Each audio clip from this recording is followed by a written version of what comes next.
Hello বন্ধুরা, আজকে অনেক দিন পরে একটা বড় ভ্লগ তোমাদের সাথে শেয়ার করব। তো চলে এসেছিলাম আজকে ফিয়েস্তাতে। বারবিকিউ নেশনের ফিয়েস্তা তোমরা তো সবাই জানো, এটার অনেক আউটলেট ওপেন হয়েছে, তবে আমরা এসেছিলাম এসপ্ল্যানেডের যে আউটলেটটা আছে সেখানে। এখানকার অ্যাম্বিয়েন্সটা সত্যি দুর্ধর্ষ, আর যে সমস্ত খাবার ছিল খাবারগুলোর কিছু অংশ তোমাদের দেখিয়ে দিলাম। প্রথমেই ছিল হচ্ছে স্যুপ, আর স্টার্টারগুলো কিন্তু টেবিলে সার্ভ করা হয়েছিল, প্রচুর স্টার্টার ছিল।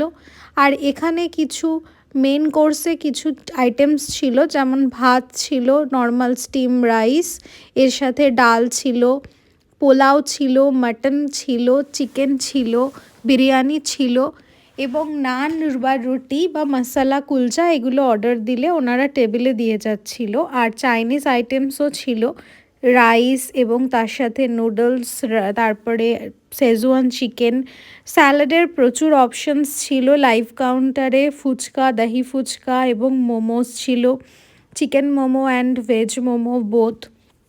তার সাথে ডেজার্ট সেকশনে তো প্রচুর কিছু আইটেমস ছিল যেরকম থাকে আর কি। আর তার সাথে স্পেশাল অ্যাট্রাকশান ছিল কোল্ড স্টোন আইসক্রিম। ডেজার্টের মধ্যে বারবিকিউ নেশনে যারা গেছো সবাই জানো যে ওদের ওই আঙ্গুরি গোলাপ জামুনটা দারুণ হয়। তার সাথে দর্শন ছিল, জলেবি ছিল, ব্রাউনি ছিল, ফিরনি ছিল, পেস্ট্রিজ ছিল। আর আঙ্গুরি গোলাপ জামুনটা তো আমার ভীষণ ভালো লাগে। আর স্টার্টারে অনেক কিছু আইটেমস ছিল, ভেজ এবং ননভেজ স্টার্টার্স প্রচুর কিছু ছিল। কিছু কিছু তোমাদেরকে একটুখানি আমি দেখালাম। তো আমি এখন ক্রিস্পি কর্নটা খাচ্ছি, যেটা বারবিকিউ নেশনের সবথেকে ফেমাস আইটেম মানে আমার জানা। ফুচকাটাও কিন্তু দারুণ সুন্দর ছিল। এখানে ওই ফুচকাওয়ালাদের কাছে যে টিপিক্যাল ফুচকা পাওয়া যায় ওরকম না, এটা সাবুর ফুচকা থাকে। আর মোমোটাও বেশ সুন্দর ছিল, ভেতরে পুরো স্টাফিং প্রচুর।